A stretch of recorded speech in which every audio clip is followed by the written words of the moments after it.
Howdy, everybody.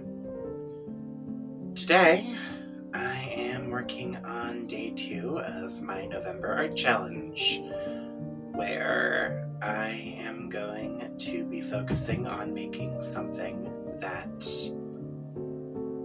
I was always told when I was younger I was really good at drawing. Keep in mind, that also means that I never actually managed to get any of the feedback I needed to improve on my art. So I'm pretty certain my skills at making this are about the same as they were back then. Which is pretty depressing now that I think about it. So...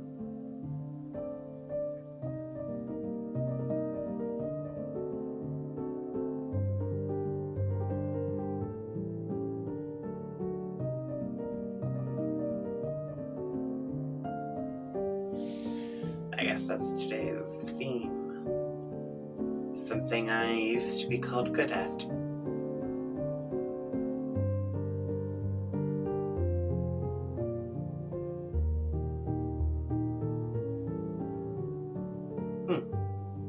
A bit of a depressing theme, but I can work with it.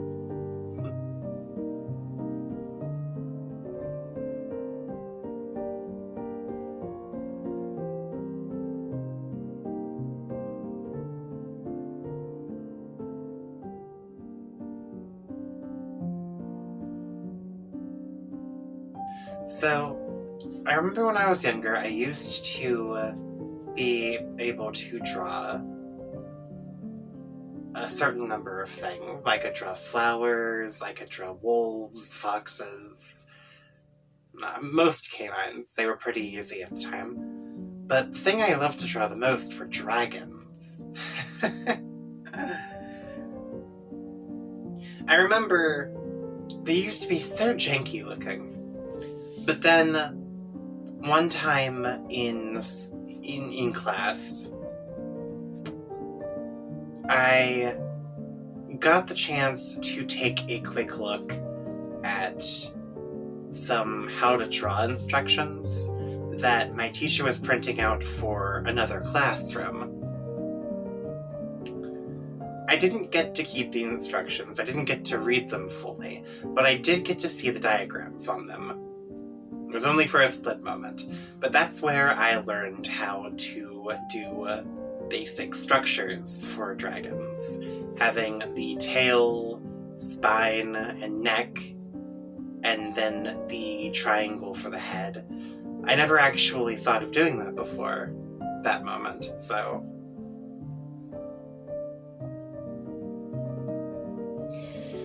I don't know, it's just strange like that.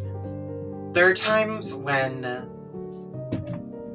you'd think something would be a given or just so obvious that everyone would do it, but then you realize that you've completely overlooked something basic like this. A simple reptilian structure. That's all my art needed at the time to be progressively better than everyone else's. And I'm not bragging at that, it was bad. The art capabilities, I think it would be called? Yeah, the capabilities of everybody's artistic methods were practically non-existent in my school. Art wasn't exactly something that was encouraged at all. Which is part of the reason why all of my artistic skill is self-taught. Which is also why anything that I'm good at would probably be considered pretty crappy when compared to, like, professionally taught artists. So yeah. I'll admit there was a moment when I really didn't remember what to do. So then I started fleshing it out the way I vaguely remembered doing. having the tail, the front arm, the back leg, the stomach. It seemed pretty basic at the time. But then I remembered that I needed to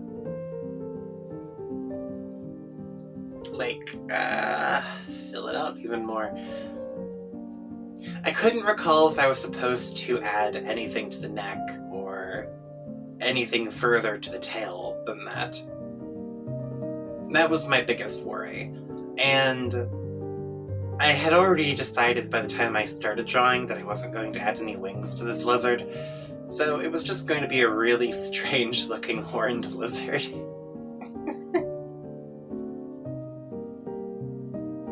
Spoilers for the end. But yeah, so... Okay, this one time, I remember, one of my teachers challenged the whole class to draw a dragon. Each of us had to draw our own dragon. She didn't explain why she gave us this challenge. And at the time, she was the teacher I hated the most. So I figured, okay, I'm gonna be a little extra with this lizard, and I am going to make her regret ever giving us this challenge. That was my only thought process. Of course, I learned, after the challenge, that the whole point to the challenge was for us to learn how to compliment each other's work. But the problem was that before she got to the point of whatever it was she was trying to teach us, she made us all vote on which drawing we all thought was the best, and we weren't all allowed to vote on our own dragon picture. I think that was when I should have been cued in what the whole lesson was about. But the problem was that everybody in the class voted on my picture because it was arguably the best one that was posted. And I wasn't able to vote on my picture, and everyone else's pictures were really bad. Really bad. A kindergartner could have done better. You could tell that none of the other students in the class actually gave a damn enough about their art to actually make it look decent. In truth, I didn't want to vote on anybody's pictures. To this day, I still think my own art is garbage. So I didn't really like my own drawing at the time, but I also didn't like any of their drawings either. I think the whole thing I got from that day was how disturbingly large the gap between me and everyone else in the classroom was, artistically speaking. That was pretty much the only thing I ended up getting from that.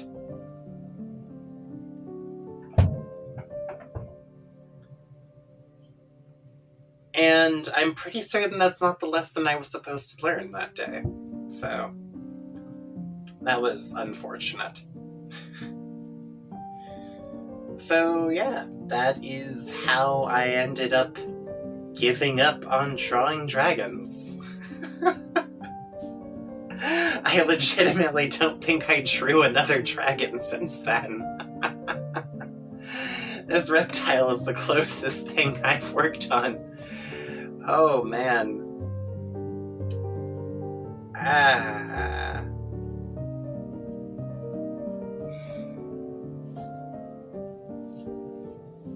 That was years ago, though. But I remember it like it was yesterday, which is the major issue here.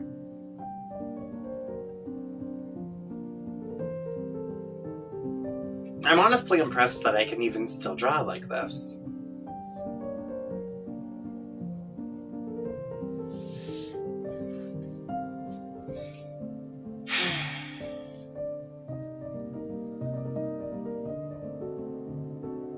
You know that famous human saying, if you don't use it, you'll lose it? A part of me was kind of hoping that I would have lost the ability to draw like this. That way, then I would have had a blank slate to work on when practicing. But the problem is that I didn't lose it at all. When I first started, I was afraid that I couldn't remember anything, but the further I went, the more I realized that at this point, the method had become muscle memory. And yeah, I still can't draw claws at all. That's something I have to work on later. And I'm sure there are a million different ways I could have made this picture better.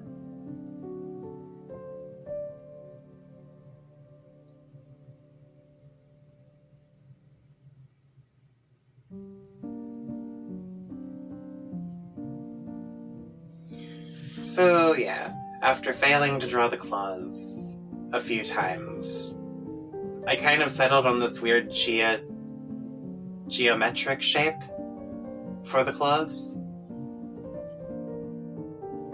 I was kind of tempted to relocate the tail to cover up the back claws so that I wouldn't have to draw them the same way I do when I'm drawing a fox, but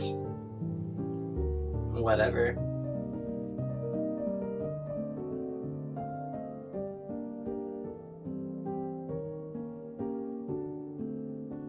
This is when I realized I'm gonna have to make a whole day of this project dedicated to relearning how to draw simple parts of the reptile, like the claws, maybe the snout.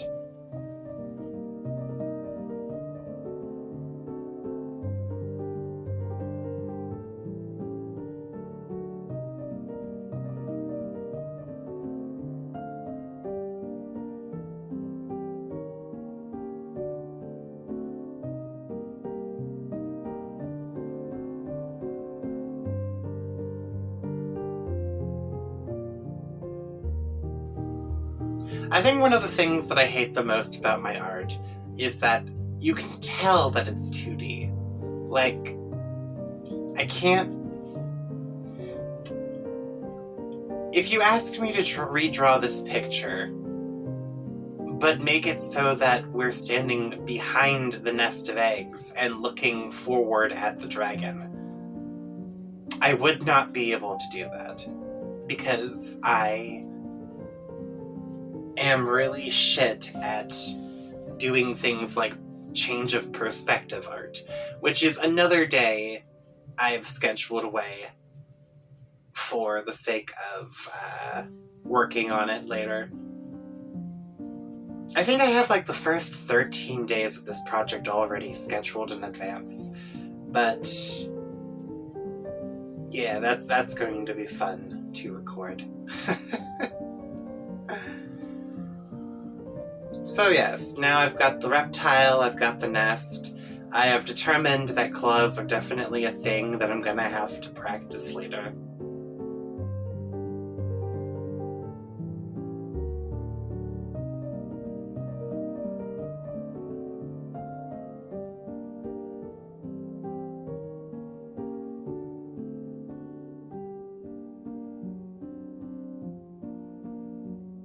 And then I was tempted to do scales, but realized I didn't want to spend 3 hours individually drawing scales on this reptile.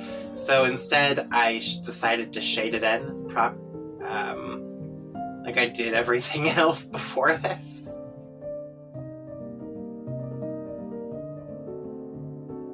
There was probably a better way to draw this reptile, but I just never got around to it. I mean, I never got around to perfecting my ability to draw, so that's gonna be part of this lesson, I suppose. Perspectives are one of the days that I'm going to be doing doing on this challenge.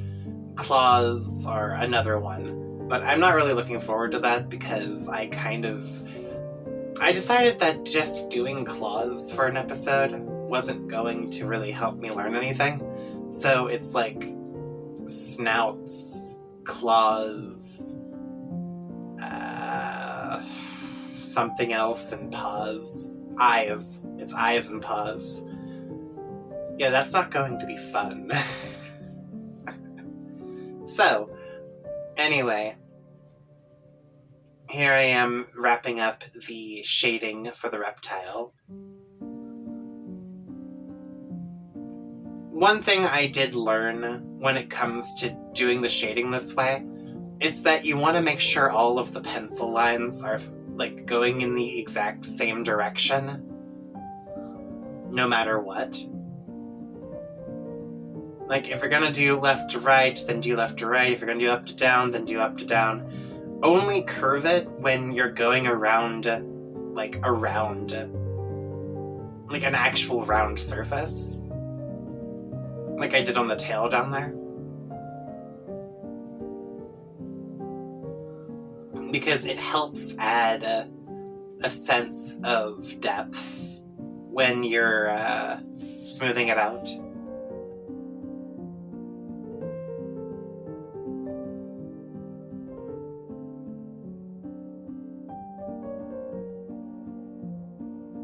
Now, I probably could have stopped there and not even bothered shading the tail, or the rest of the tail, but I did anyway, just because, I felt like it would be unfinished.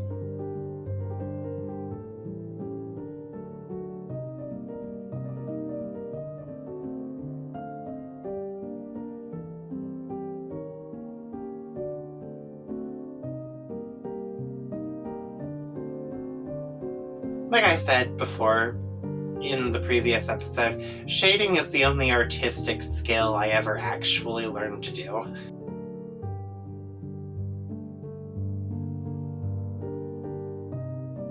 And forget about any attempts at using color, because, well, that's another episode altogether. I'm gonna have to dedicate several episodes to learning and relearning color theory.